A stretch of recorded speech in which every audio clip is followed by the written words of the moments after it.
Why did post-colonial conflicts reduce healthcare for marginalized people? Imagine a country just gaining independence, full of hope for a better future. But instead of progress, chaos often takes over, especially for marginalized groups.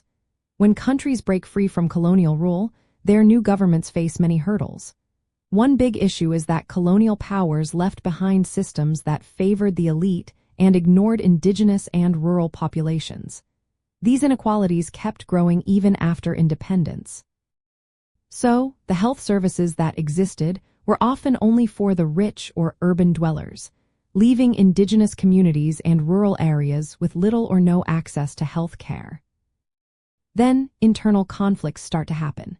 Countries in Latin America and elsewhere often faced fights between liberal and conservative groups.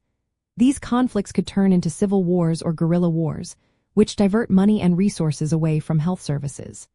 Instead of building clinics or training health workers, governments spent on armies and weapons. This meant hospitals and health centers in rural or marginalized areas got destroyed or became unusable.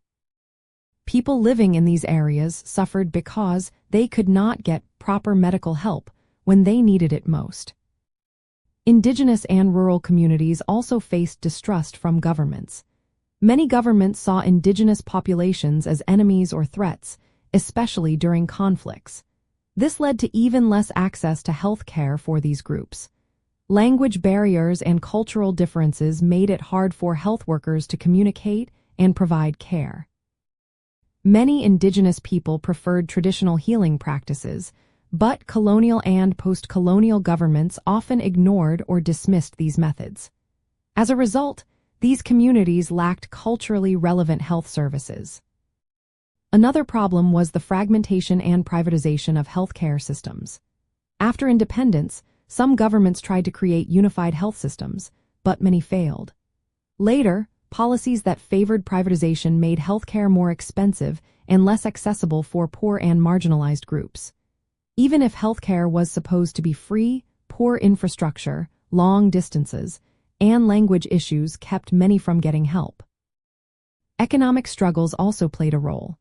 Newly independent countries often faced debt, dependence on former colonial powers, or multinational corporations.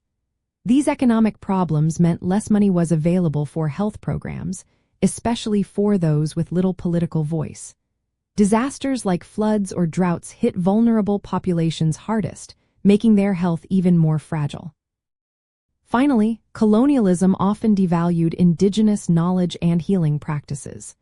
When post-colonial governments failed to recognize or incorporate these traditions, many marginalized communities lost access to familiar and trusted health methods. This created a gap in care that was both cultural and practical.